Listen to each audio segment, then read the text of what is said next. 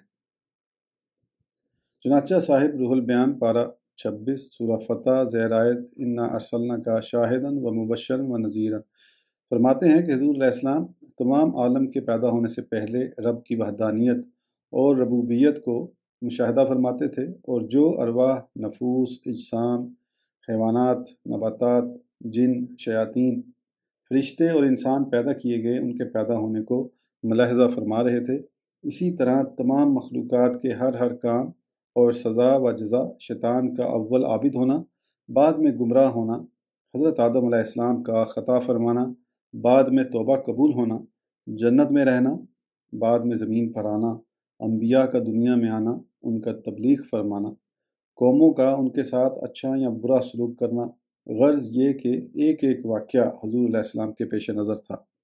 اسی لیے فرمایا گیا جان لیا ہم نے جو کچھ ہو چکا اور ہوگا، اور کیوں نہ ہو، تاکہ دنیا کا وجود آپ صلی اللہ علیہ وسلم کے وجود سے ہے، اور ہر نبی کے علوم حضرت آدم علیہ السلام کے صحیفے، حضرت موسیٰ علیہ السلام کی کتاب، تمام پیغمبروں کے علوم حضور علیہ السلام کے علوم کا حصہ ہیں۔ پھر فرماتے ہیں کہ بعض اہل علم کا قول ہے کہ دنیا میں ہر نیک بخت پر کرم مصطفیٰ صلی اللہ علیہ وسلم رہتا ہے، اور حضور ہی رقیب اور عتید ہیں۔ جب کبھی حضور علیہ السلام کسی سے بے توجہی فرما لیتے ہیں تو وہ بدبخت بنتا ہے اور گناہ کرتا ہے، اور حضرت آدم علیہ السلام سے خطا کا ہونا اس سبب سے ہوا کہ توجہ محبوب علیہ السلام کچھ ہٹ گئی تھی، اور اسی طرف اس حدیث میں اشارہ ہے کہ جو زانی زنا کرتا ہے تو اس سے ایمان نکال لیا جاتا ہے، اور جب اس سے ہٹتا ہے ایمان واپس ہوتا ہے۔ ایمان توجہ مصطفیٰ علیہ السلام ہے، اور اس توجیہ پر شاہدہ کے معنی حضور علیہ السلام کا حاضر و ناظر ہونا، علم غیب اور امداد بخوبی ثابت ہوئیں۔ اور شاہد کے معنی محبوب بھی ہو سکتے ہیں، اور واقعی آپ عالم کے محبوب ہیں۔ الہ السلام انسان، جن، ملائکہ اور لکڑی، پتھر، درخت وغیرہ سبھی آپ سے محبت کرتے ہیں۔ احد پہاڑ محبت کرتا ہے، لکڑیاں فراق میں روتی ہیں، جانور آپ صلی اللہ علیہ وسلم کو دیکھ کر دامن پاک سے لپٹ کر روتے ہیں، ہرن فریادیں کرتے ہیں۔ غرض یہ کہ انبیاء کرام کی محبوبیت بھی ان کا معجزہ ہے۔ رب تعالیٰ نے موسیٰ علیہ السلام سے فرمایا، انہیں جو دیکھتا ہے عاشق ہو جاتا ہے۔ آسیہ نے دیکھ کر فرمایا، اے فرعون، یہ میری اور تیری آنکھوں کی ٹھنڈک ہے۔ حسن یوسفی اور آواز داؤدی اسی محبوبیت کے لیے عطا ہوئے، جیسے حضور علیہ السلام کے تمام معجزات اعلیٰ ہیں، ایسے ہی آپ صلی اللہ علیہ وسلم کی محبوبیت زمانہ اور مکان کی پابند نہیں۔ آج نہ کوئی حسن یوسفی کا عاشق ہے، نہ لہن داؤدی پر فدا۔ کسی محبوب کا غائبانہ عاشق کوئی نہیں ہوا، لیکن حضور علیہ السلام کی محبوبیت کا یہ عالم ہے کہ آج بھی بغیر دیکھے کروڑوں ان کے نام پر جانیں فدا کر رہے ہیں۔ حسن یوسف کے چاہنے والوں نے دیدار یوسفی کے لیے روپے خرچ کیے، مگر حضور علیہ السلام کے نام پر سر فدا ہو رہے ہیں۔ یہ جلسے، جلوس، واعظ، مدرسے سب حضور ہی کی خاطر ہیں۔ پھر دوسروں کے عاشق انسان ہوئے، مگر حضور علیہ السلام کے عاشق انسان ہی نہیں، بلکہ خشک لکڑیاں ان کے فراق میں روتی ہیں، کنکر پتھر ان پر قربان ہیں، ان کی جدائی میں آنسو بہاتے ہیں۔ غرض یہ کہ خدا کی محبوب ہیں اور خدائی کے محبوب۔ مبشرن و نذیرن و داعین الی اللہ میں 3 صفتوں کا ذکر ہے: خوشخبریاں دینا، ڈرانا، اللہ کی طرف بلانا۔ اگرچہ پہلے انبیاء کرام نے بھی یہ فرائض انجام دیے، مگر ان کی تبلیغ میں اور حضور علیہ السلام کی تبلیغ میں 3 طرح فرق ہے۔ اولاً تو وہ حضرات سن کر یہ کام انجام دیتے تھے، اور حضور علیہ السلام دیکھ کر۔ دوسرے وہ خاص جماعتوں کے نبی اور مبشر و نذیر تھے، اور حضور علیہ السلام تمام عالم کے بشیر اور نذیر۔ اور دوسرے پیغمبر خاص وقت تک کے لیے مبلغ اور بشیر و نذیر، مگر حضور علیہ السلام قیامت تک کے لیے آج جو تبلیغ بذریعہ علماء و مشائخ و قرآن ہو رہی ہے، وہ حضور علیہ السلام ہی کی تبلیغ ہے۔ ان خصوصیتوں کی وجہ سے اس جگہ ان 3 صفتوں سے آپ صلی اللہ علیہ وسلم کو موصوف کیا۔ صاحب روح البیان سورہ فتح زیر آیت انا ارسلناک شاہدن فرماتے ہیں کہ تمام انبیاء علیہ السلام کی امتوں کی بروز قیامت 40 صفیں ہوں گی، مگر حضور علیہ السلام کی امت کی 80 صفوف۔ حضور علیہ السلام کو اس آیت میں فرمایا گیا چمکانے والا۔ سراج قرآن میں آفتاب کو بھی فرمایا گیا ہے، سراجن و قمرن منیرن۔ اگر مراد سورج ہے تو آپ بھی آسمان ہدایت کے سورج ہیں کہ سورج سے سب روشن ہوتے ہیں، وہ کسی روشن سے نہیں۔ اسی طرح حضور علیہ السلام سے سب منور، مگر حضور علیہ السلام کسی سے منور نہیں صلی اللہ علیہ وسلم۔ اگر اس کے معنی چراغ کیے جائیں تو بھی بالکل درست ہے۔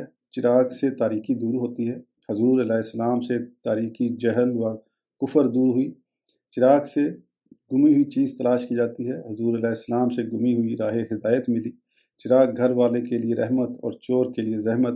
اسی طرح حضور علیہ السلام مومن محافظ اور شیطان چور کو دفع فرمانے والے۔ ایک چراغ سے ہزاروں چراغ جلاؤ، مگر اس چراغ کے نور میں کمی نہیں۔ اسی طرح حضور علیہ السلام کے نور سے سب منور، مگر نور مصطفیٰ علیہ السلام میں کمی نہیں۔ چراغ ہر طرف اپنا نور دیتا ہے، حضور علیہ السلام نے بھی ہر طرف منور فرمایا، فرش کو بھی، عرش کو بھی۔ چراغ ہر طرف اپنا نور دیتا ہے۔ حضور علیہ السلام بھی معراج میں اوپر تشریف لے گئے، ایسے اوپر کہ جہاں کوئی فرشتہ بھی نہ پہنچ سکے۔ چراغ ایک جگہ سے دوسری جگہ منتقل ہوتا ہے۔ حضور علیہ السلام مکہ مکرمہ کو چمکا کر مدینہ منورہ تشریف لے گئے۔ منیر اس لیے فرمایا کہ اور چراغ کے نیچے اندھیرا رہتا ہے، مگر یہ چراغ نیچے اوپر ہر طرف سے روشنی دیتا ہے۔ اور چراغ صرف ظاہر کو چمکاتے ہیں، مگر یہ چراغ ظاہر و باطن دونوں کو۔ اور چراغ ہوا سے گل ہو جاتے ہیں، مگر اس چراغ محمدی صلی اللہ علیہ وسلم کو جو بجھانا چاہے وہ خود بجھ جاتا ہے۔ اور چراغ دن میں بیکار ہوتے ہیں، مگر یہ چراغ ہمیشہ منور کرنے والا ہے۔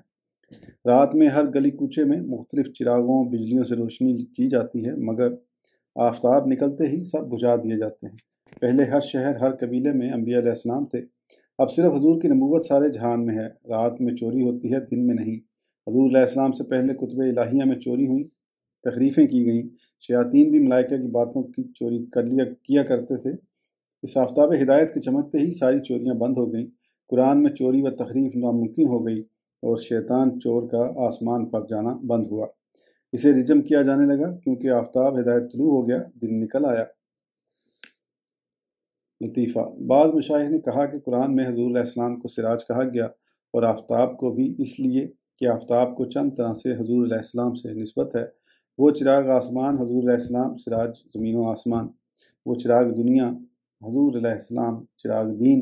وہ چراغ بروج آپ علیہ السلام، چراغ محافل و چراغ اجسام آپ صلی اللہ علیہ وسلم، چراغ ایمان۔